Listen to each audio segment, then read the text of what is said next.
Asem hoi empe nipa enipa ena epe ne ho asem abusua ye Maame Akosua Serwaaa case si na yenim se maami afile ewremu a okwakoye appeal efa den LUMBA ejapade ho lawyer kusi and Maame Akosua Serwaaa they are doing everything possible, I mean humanly possible, se ombetimi ahwe na the property sharing no ombetimi anya the greater part. Now, Daddy LUMBA chuchomucho, the old time friend Ababonten, ede Maame Akosua Serwaaa dirty secret, and ye expose. Makacho se many evidence bia, di obiaka, and in the AKOSUA media no any kofa, near the Ababe all platform with it. Two friend baby mean to me ma is as many evidence. Name momo according to this man, wakasa say.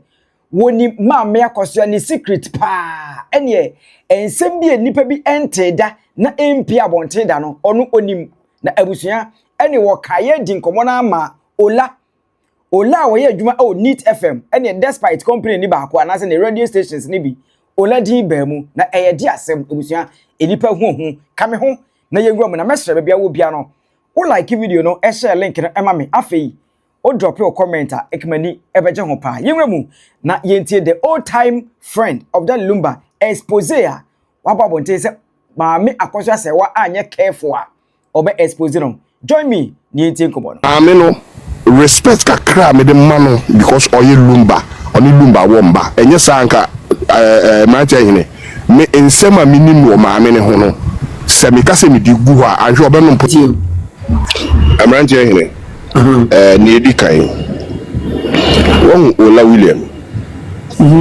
studio no oteno studio na otiano no yemu bi no ya ye adwuma wo studio ho ansa na oba oh yeah manche hine me nim way back 1986 meaning despite way back 1986. What make us? You took us on. Okay, meaning despite way back 1986. Tambe na Olabe ye adwuma wo Neat FM. Hwe ye wo nipa bi wo Ghana wo ho. Omusu ene omoban ene omode nam no. Ola William wo a wo ni Ola William no. Ena Ola William oti radio so kra akasa wo betie. Who are winning Ola William and oti radio so crack as I will be. Now what has happened is Nienti a oye ni oye no. Father Dixon I meeting Ola William ho. And obiakoma Ola William hint enti no osuru say be edit say nia akwasi aboaje de ne ye ne pepepe. Enti na oye ni oye no. Mimi bra mi Father Dixon no. Na on it despite ton cassette e wo kan shi enye UTC kura o satam na yo kan shi abansoro no soro ho na manager hine me pese me ni wo interview bi eye yawakosa so nim yawakosa mati di ba me nim no sa yawakosa we ya papa shi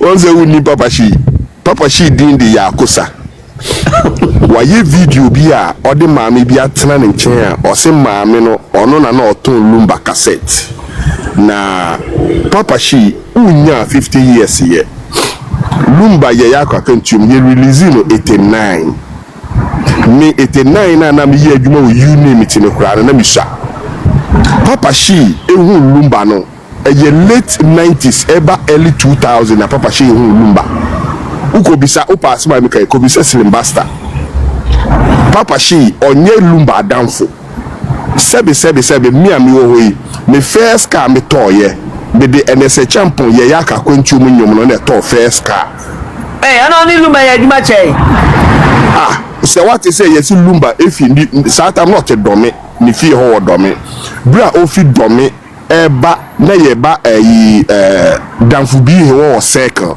ye ban railway domi railway no yisu mesidi ya say tray bi born car na chima na mene na net care ni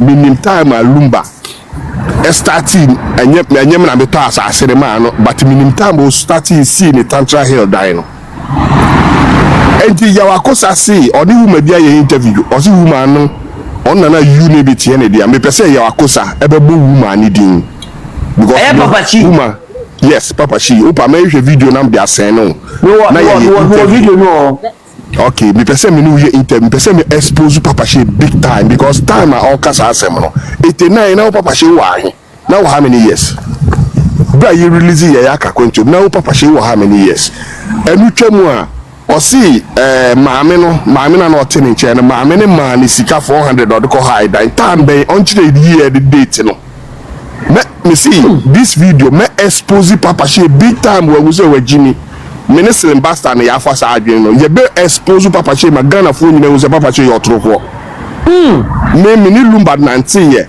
mini lumba la show aye boy a mitu kwa me lumba biom ye kobo okofo dua me obi ti say Odo Bronii me nhye den nim Odo Bronii but anti AKOSUA SERWAA na Maame AKOSUA SERWAA de minim ne pa na nanti ehine obi a o support AKOSUA SERWAA against lumba onim wiase oni pa ko onim wiase so oni pa ko onim wiase a on support Maame ne da Maame no first of all neba penny no how many years se mo see Odo Bronii ya akwala ketekete na oni da lumba ko wo ya AKOSUA SERWAA o first born or how many years who was 61 or 62 say obani age few age mu owo sa ni first born no 16 years na AKOSUA SERWAA was 16 years AKOSUA SERWAA won the first born no 16 years Maame no respect kakra me de mano because oye lumba oni lumba womba enye sanka mancha hine me ensema minim wo Maame ne ho no se me kase me di gu ha anhwe obenu poezi ekono ho ensema minim wo Maame ne ho no ye yaka kwantum enye lumba de ba Ghana eye onu ene NSEMSEM aya me ka NSEMSEM krofo bebre ho na na champion NSEMSEM no onu na na champion eye AKOSUA SERWAA ene NSEMSEM enti se ye ka se AKOSUA SERWAA na ma da de lumba nya nkrata eye den na saa time na ono AKOSUA SERWAA won nkrata o de ba Ghana but la de lumba ntu ya ma Ghana da de lumba enye AKOSUA SERWAA na ma nkrata omu mienu nyina akopre omu nkrata differently omu saka omu nkrata no then they came back together saa na asem ne koye no no AKOSUA SERWAA enye normal lumba nkrata me mako circle akose ni sika me madam ene de maame ye se ni sika ko si obi so Germany na oni pa ko no de akoma AKOSUA SERWAA enti yesre maame ne say ye nimu no no we don't want to say things are edian guase ne be more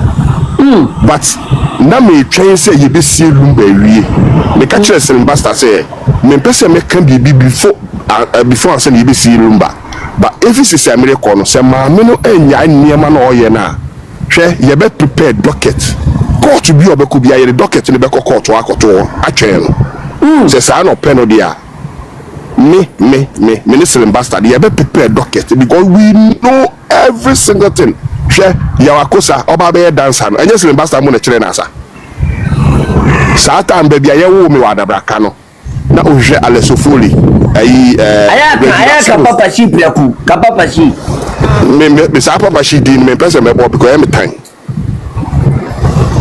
wow Papa Shee no yembi sase ebra o se obey that the lumba dancer no how many years mo de the videos bi on that lumba ye mo hwe ni age na mo mbi sase time ben na Papa Shee ni lumba wow o calculate pe obi hu nti emranje hine me per time me de me no ma be say no wo udiem me no be ye ebia interview pa na ma expose Papa Shee ene Maame no so mo nya ne omo ye na me da wase abusua eti ye beto aso de but me say that lumba mo nsem bebre mu ensem bebre ewo mu pa na nsem wo de mu orem AKOSUA SERWAA wa nya stadia expose ebeba expose bay Papa Shee die o ebusua ye nto aso na ye enjoy ensem no that's pa minya next person yeah Mante yako onste AKOSUA SERWAA oza hu expose bebrebe ba maame suba boni a de te Germany oza nipa nim wo pa na AKOSUA SERWAA nim se wakata ne to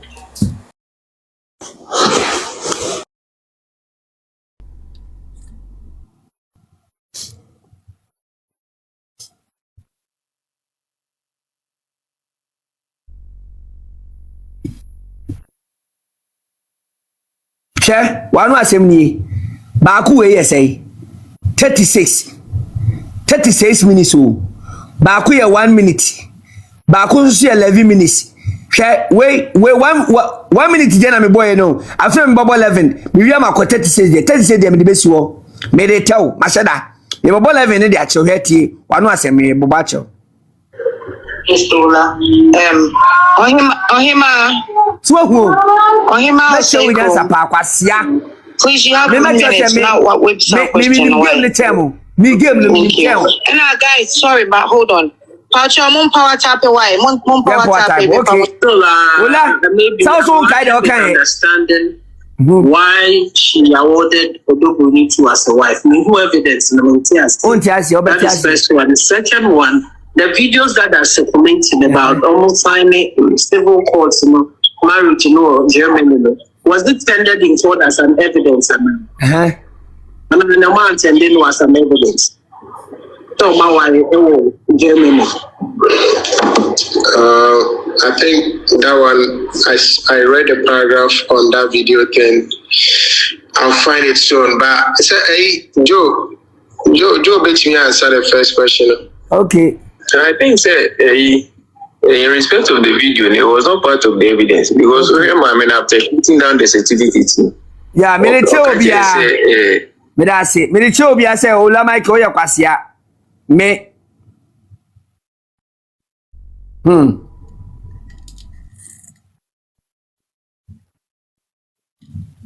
Ola Michael, me chow say ya kwasia. Ma oho asem ni na egu ho. Na ebe ko wasem a o kan yes why?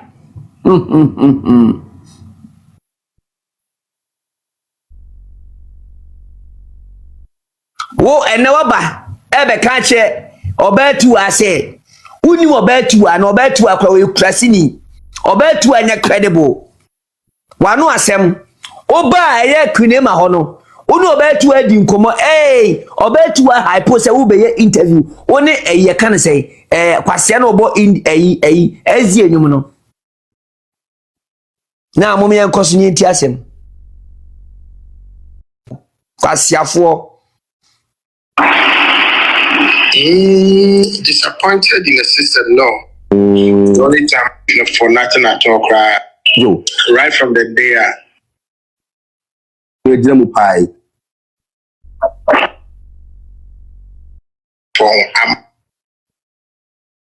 How would anybody say so?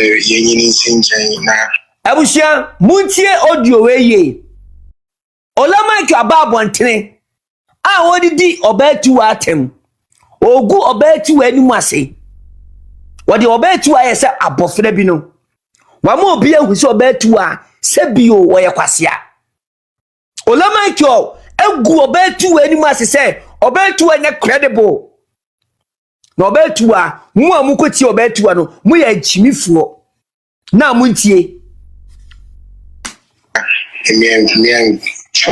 That's childish.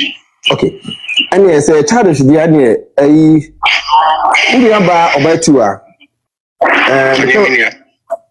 one was saying any no was see unya ba obetu a Ola Mike was say enyemi nyano no edime pa na betima ba kwabrani tirim say yebebo odi say unya ba enio na Nipa na dina wo say enyemi nyano no ebia na wudi nkwase asem bi ebia na wudi nturo bi ebia na wo ye kwase ntina obedina so enyemi nyano no na kade bentia enuado de enkaye ti se obi ka se onua ba na obetu a enka ka se oh yes mi nua ba no na mmom no enoma bi a wo ye no meni ne nya adwene Ola Mike uti se nkatebowie uti se nkatebowie uti mumu se efuna daka ya biesu a efuna afira tofom Twede uti aye, uti se bochia, uti se ankore, uti se shoemaker ye de ababom kwan anse na time operate odwan ba. Maybe sister obetu and we deny ni sa no. Obetu and we time deny ni sa. Just like that.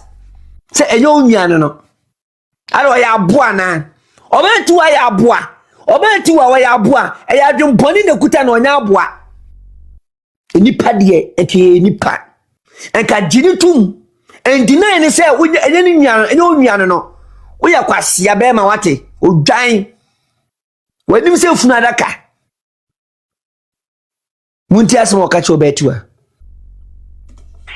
No, that's childish. Okay. And yes, childish be any ba obetu a. Obetu a no nua ho. Okay, enti abusua ensem no na wonya bia wutie no mesese bia wo bia wo de ebi wo ho a e kira adwene but de wadwene e kire no obetimi e de ato comment section ho e de ma me edi no e ye Kobi ana obetimi frame Kobi finest esa be share